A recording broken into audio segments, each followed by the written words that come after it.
Pour moi, les mineurs n'ont rien à faire publiquement sur Internet. Avant qu'on attrape ma veste, je m'explique. Vous n'êtes pas sans savoir qu'en ce moment, il y a un énorme bad buzz autour de Giulia Sarkozy, qui a 13 ans et qui est la fille de Nicolas Sarkozy et de Carla Bruni. Mais pour moi, peu importe qu'il s'agisse de l'enfant d'une personnalité publique, qui plus est d'une personnalité publique politique, les mineurs ne doivent pas être exposés publiquement sur Internet, c'est beaucoup trop dangereux.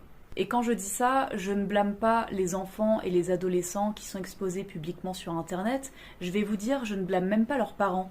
En effet, indirectement, je blâme toute la dangerosité qui sévit sur Internet, que ce soit les pédophiles ou les prédateurs de manière générale, ou simplement les haters, les gens qui sont malveillants, qui sont prêts à envoyer des invectives sous la forme parfois, même très souvent, d'insultes, de grossièretés, des choses qui peuvent être déjà très très très dures à recevoir pour un adulte, mais alors pour quelqu'un d'aussi jeune, c'est absolument épouvantable. C'est pour ça que tristement, je constate que c'est totalement déraisonnable de laisser des mineurs être publics sur Internet. C'est beaucoup beaucoup beaucoup trop dangereux pour eux. Déjà, aux adultes, on leur conseille de se préparer psychologiquement lorsqu'ils veulent s'exposer sur Internet, lorsqu'ils veulent par exemple créer un compte TikTok ou même une chaîne Y ou ce que vous voulez.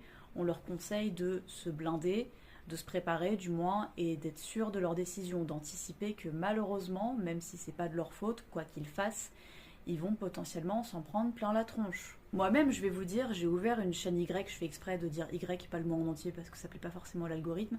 J'ai ouvert une première chaîne Y en 2020, donc quand j'allais avoir 22 ans, et pas avant. Parce que je n'étais pas prête psychologiquement à faire face à une potentielle malveillance virtuelle. Bon, est-ce qu'on est vraiment prêt un jour? Je ne sais pas.